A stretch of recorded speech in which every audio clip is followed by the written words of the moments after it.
শীতকালের একদিনের ভ্রমণ মানেই আমাদের সকলের প্রথমে মাথায় আসে আলিপুর চিড়িয়াখানার কথা।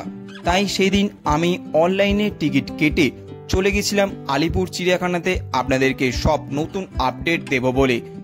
চিড়িয়াখানার নতুন প্রবেশ মূল্য কত টাকা, চিড়িয়াখানার নতুন সময়সূচি কি, কোন দিন সপ্তাহে চিড়িয়াখানা বন্ধ থাকে, এই সমস্ত আপডেট এই ভিডিওটার রিলেটেড অপশানে গিয়ে আপনারা একটি বড় ভিডিও দেখে নিতে পারেন। সেই সমস্ত তথ্য আমরা সেই বড় ভিডিওটার মাধ্যমে আপনাদের সামনে আমরা তুলে ধরেছি।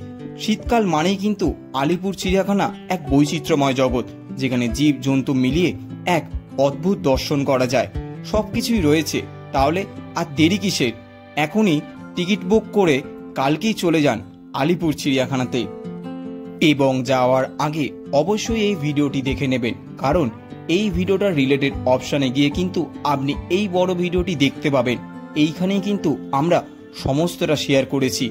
ভিডিওটি ভালো লাগলে কি করতে হবে অবশ্যই জানেন, অবশ্যই চ্যানেলটা সাবস্ক্রাইব করবেন, ভিডিওটিতে একটি লাইক করবেন এবং কমেন্ট করে জানাবেন আমরা কতটা সঠিক তথ্য আপনাদের মধ্যে শেয়ার করতে পেরেছি। তাহলে চলুন আলিপুর চিড়িয়াখানা থেকে ঘুরে এসে একটা নয় কমেন্ট করে দিয়ে যাবেন। দেখা হচ্ছে নতুন একটি অন্য এপিসোড নিয়ে, অন্য একটি নতুন জার্নি নিয়ে। সকলে ভালো থাকবেন, সুস্থ থাকবেন।